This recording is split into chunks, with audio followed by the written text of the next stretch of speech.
The No Money But Dreams podcast is for those millennial dreamers who try to be in the top 1%. It doesn't matter what we've achieved. We wake up every morning with the mindset that we're still broke. We welcome you on our journey in search of that home run. Which can change everything. Everything? Everything. Welcome to another episode of the No Money But Dreams podcast.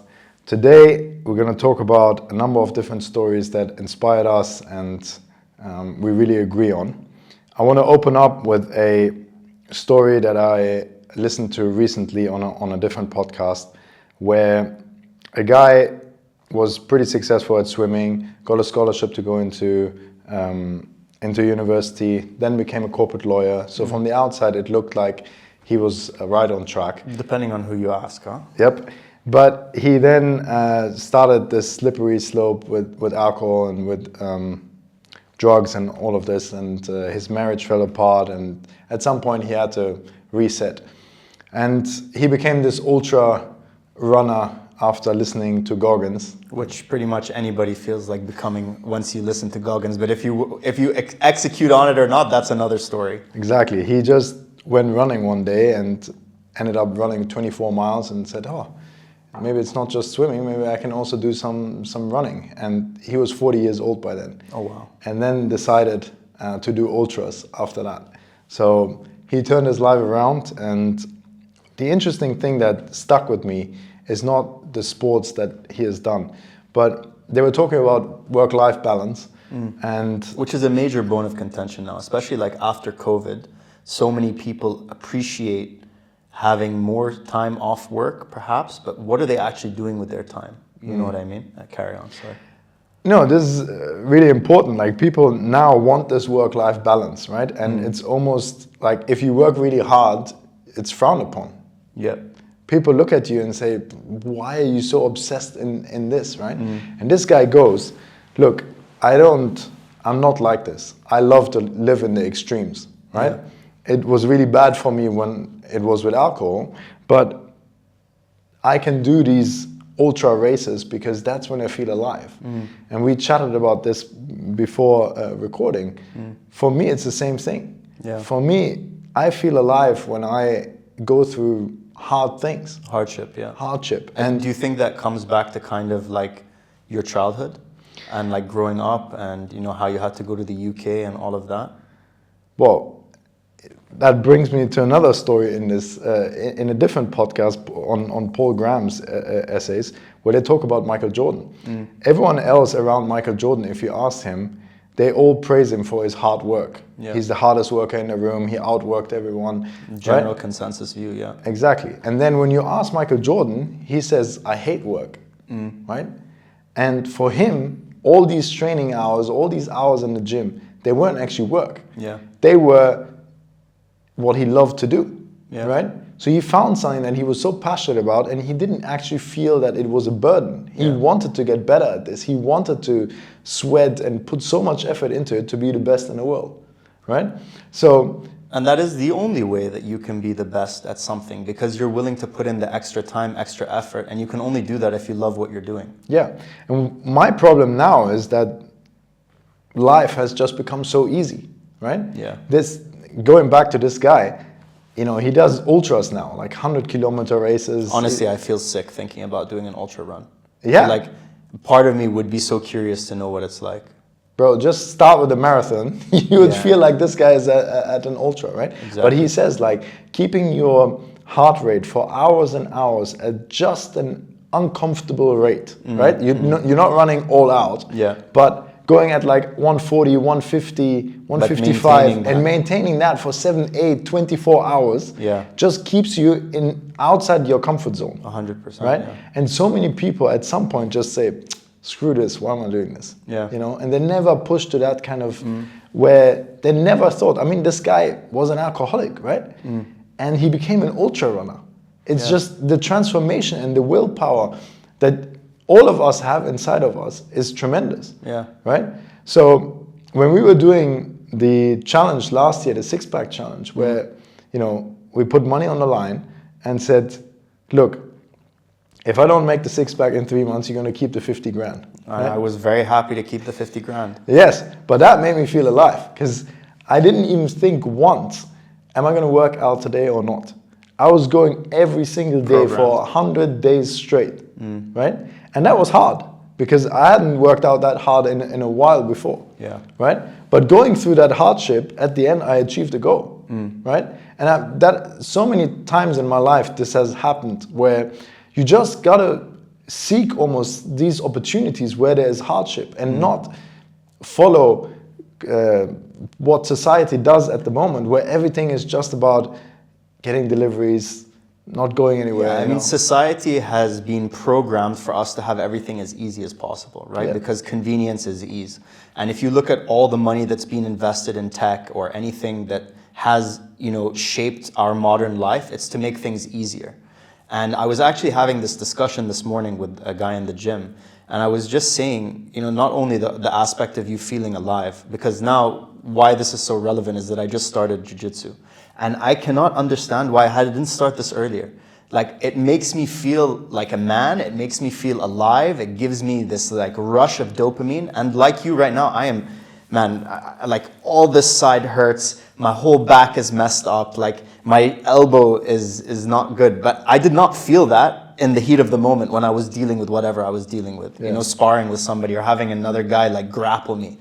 And it just feels so good. And I miss this because gym to me has become such like, even on holiday, I wake up in the morning, I take pre-workout, I go for a run or I skip or I pick up pots or something. I have to do something in the morning. That is just programmed. That is just who I am. But I needed like an extra level to it to feel alive again. You know what I mean? And I'm pushing my body really to the edge. Like, I'm really feeling uncomfortable. I'm waking up sore, like things hurt. I'm not saying that you need to be a masochist and you need to go out and hurt yourself, but the mental strength of pushing yourself to that edge, like you were saying, brings so much growth, man. Whether that's in work, whether that's physical, but I think we really feel that the physical side of it is so important. And how many people are just sitting on their ass doing nothing? I mean, 100 years ago, like an ultra marathon, that was just a hunt. You know what I mean? Like, we are not programmed to sit in darkness, staring at a screen, eating processed food and all of that. It's just, so if you're not, we all live in a modern day unless you're going to go live on a farm. I know that for me and you, we like to be in the city. You know what I mean? That's where the opportunities are. That's where you're going to work with a big company. That's where you're going to get exposed to like worldly people or whatever. But then you need to go to the gym, man. You need to exert yourself. You need to push your body, and you're only getting older, and it's only going to be more difficult. So for me, the gym, I've now worked out for 20 years in the gym. I remember the first membership I got when I was 16 years old, when they allowed people to go to the gym. Me too. I remember when I was first allowed to like legally lift up weights, and it was like, before it was like, oh my God, that's a dumbbell. Yeah. Like, I'm not allowed to touch it. I remember when I could bench press 60 kilos, I was like, I was so happy. So it's been 20 years, and usually I've always viewed the gym as just a supplement to my normal training because basketball was my main thing, right? Yeah, that was like your core. And in the last 10 years where basketball, I stopped at 23 years old basically. So it's been like 12 years, 13 years, where I haven't played that much. And the gym was kind of like the only outlet where you go. And then about, I don't know how long ago, but maybe 3-4 months ago, and then since November, as I said, I've been working out 5-6 times a week. And I did rollerblading, which you know about, on the beach once a week. And I go to the gym, I do cycling, whatever. And then 3-4 months ago, someone told me that there's this run Monday, Wednesday, and Friday on basketball close to my house. I thought you were going to say you've been running and not telling me. I was like, no, what? No, definitely. You're an ultra runner? I still hate running, bro. Yeah. But I've been going to this basketball run, right?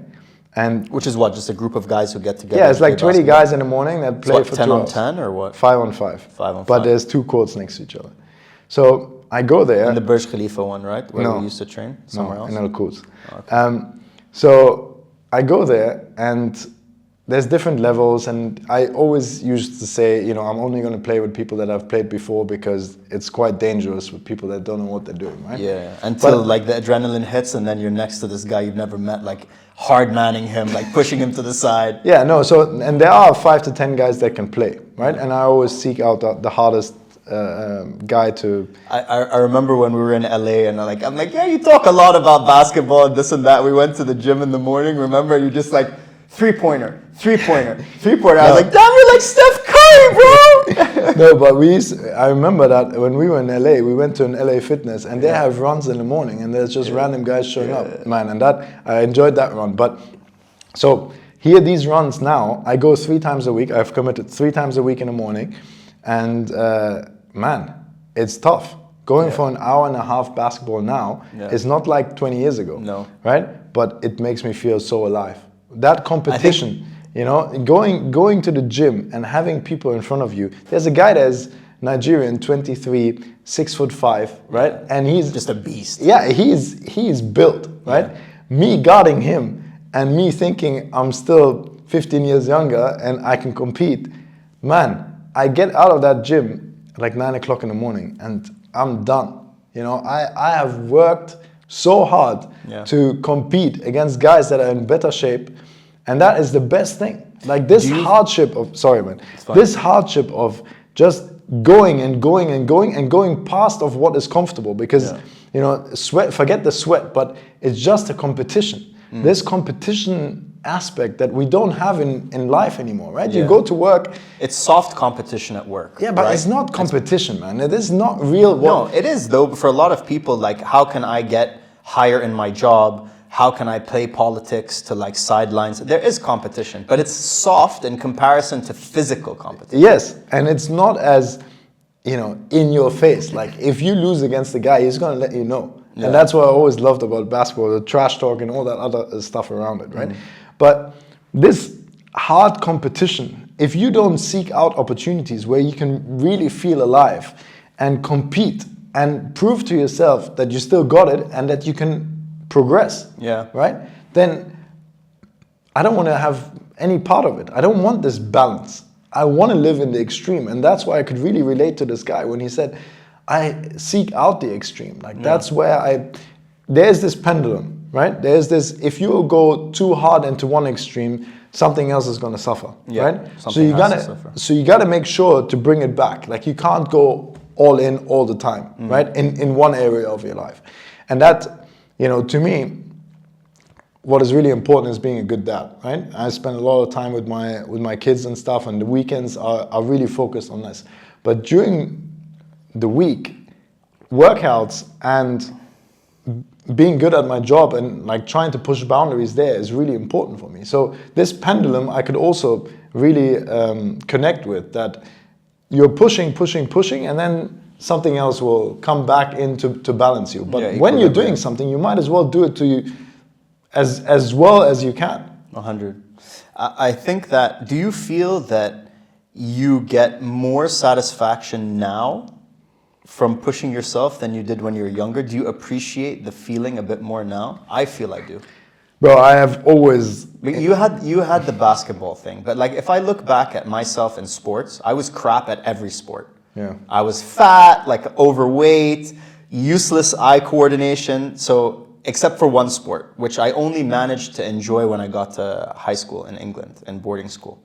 What? Which was rugby. Okay. Because I remember, so here, I was okay at baseball, tetherball, which is this American thing where you punch something around, but it's not like an actual sport. It's just something you do on the playground. I was good at that. Football, I was awful, like score an own goal, like terrible. Even though like it was so hard, because like I wouldn't make the teams properly. Like I would be the last to get picked and everything. And I remember going to boarding school, and I remember the first day of gym class, the gym coach coming up, he's like, "You ever played rugby?" I was like, "No." He's like, "You need to learn how to play rugby." And I was like, "Okay." And then from then on, I played rugby every single year, and I loved it. It was one of the best feelings in the world. But I did not appreciate how good I could be if I had applied myself properly. You know what I mean? And this is the worst thing in life. I know. Forget about sports, right? And there's this thing that comes back from sports. Leave it all on the field, right? We always used to say this. It doesn't matter what the result is, but you got to leave it all out there. And it used to get so under my skin when someone didn't hustle after a ball and really give it their all. Yeah. And that's applicable to life as well, right? I mean, you have a job anyways, you might as well be good at it and try to give it your all. Yeah. Right? And so many people Most people are just shying. happy to cruise. Yeah, they're shying away from this. Are they shying or they're just lazy?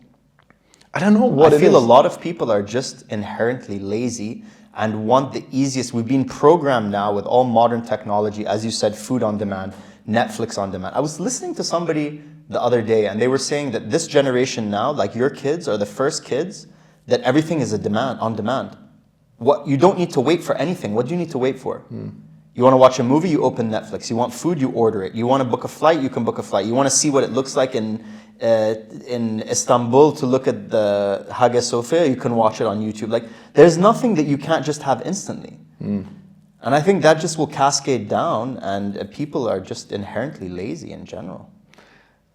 Maybe they're not lazy, maybe they're doing things that they don't actually enjoy doing. This goes back to the Michael Jordan thing, right? Yeah. If you really, this guy, Paul Graham, in that episode I was listening to, he said the billions of people, they don't spend any time actually figuring out what they want to do, right? They live someone else's life. Either their parents have set them on this path and they wanted them to be a doctor, lawyer, yeah, engineer. Exactly. And no one actually, or until life really stops you through an illness or through some kind of event where you then start realizing, hey, I should be doing this and this with my life, right? And then there's either this point where it gets really tricky, which I can relate to, or people start doing something that they're much more happy to do and they become much more happier, right?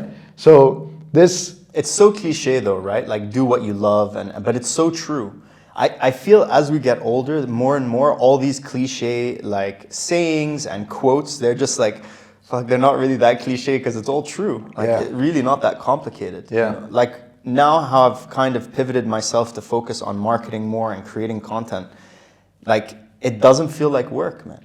You know what I mean? And slowly, bit by bit, things are coming my way. And what's interesting is I'm not looking at how much money, of course I care, right? I don't want to do something for free. But as soon as you almost take your eye off the monetary remuneration, things just flow. You just say yes to everything that comes your way. Exactly. You just say yes and you see where it takes you, and it's not work. It doesn't feel like work. You know what I mean? It's amazing. But yeah, since I started, so for me, gym, I've been doing gym since I was like 18. I've always been doing it, ups and downs, heavy, cutting, whatnot. But I felt now I had reached like a bit of a plateau, and I wanted gym to be the strength application to a sport, and I wanted to do something competitive. I wanted to do something, and I did the boxing. I started that last year when we were doing the six-pack challenge, and I love that. But being competitive in boxing, you just run the risk of getting smacked in the face or getting like a really hard, a really hard liver shot or something like that, which we can't afford. Like, I can't afford to have an elbow in my head. You know what I mean? As much as we want to push ourselves and leave it on the court, like, I just can't afford that right now. So a friend of mine came to me, he's like, why don't you try jiu-jitsu? And I don't even, like, no, I'm like, you're such an idiot. Why did you not realize this earlier? It's everywhere, but it's never too late to start. And I just feel alive, man. I feel fantastic. And as you said, like, I've been addicted to it. The first two, I think this is the third week or the fourth week. In the first week, it was every day. Like, come to Dubai, get back in time just to like spend an hour doing this to learn like bits and pieces.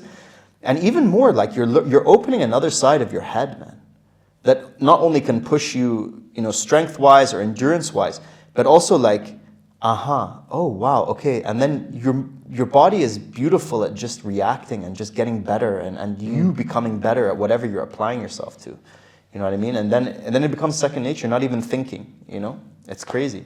So what hard thing are you going to do? So you're doing the jiu-jitsu, which is hard for you. I'm going to do competition.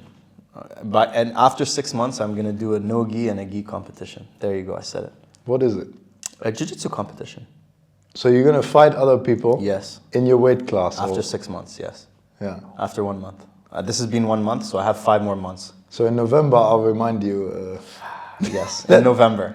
Yeah, that's It'll be good. a Christmas present to see me folded like a piece of paper in front of people. Yeah, I'll pay for that, no problem. Yeah, don't worry about that. Okay, good. What about you? What hard thing I'm gonna do? That's gonna push you to your limit. So the summer historically is for holidays and escaping Dubai. I'm gonna really try to not stop working out this year. You know, I've been 7 out of 8 years I've left Dubai, and every time my diet goes down and I don't work out. And you're going to a very special place in our heart this summer. Yes. So trying to keep maintaining working out because, you know, it's been 8 months. I shouldn't stop now. Yeah. And it's not that difficult. I can work out before everyone gets up, but I got to do it this time. And honestly, get a skip rope and take that with you. That's the easiest form of cardio to just get started, and you don't need a lot of space. Yeah, I used to do a half an hour skipping without stopping, right? Yeah. And I used to enjoy that in COVID. So skipping comes natural, but I really want to maintain my working out. I'm not going to watch food as much, but if I continue working out, then you'll be no problem. Yeah. I think that working out, to grow and to like maintain, it takes so long, but it can just fall apart so quickly. And if you allow it to fall apart so quickly, your motivation and your like self-confidence and everything just dips, and then you just go into this like dark hole. Yeah, the amount of day ones I've been back in the gym and stuff is not needed. You just keep going. You just got to keep going and keep pushing through. Yeah. What was the name of that podcast for the listeners to listen to if they wanted to? So one is Founders Paul Graham one. Yeah. You posted about this. Yes. And the second one is from the Diary of a CEO, the latest one about the guy that is a swimmer. I forgot his name. All right, we'll put it in the show notes so you guys can check it out. Yeah. Thank you very much for tuning in, and see you next time. Peace. Peace.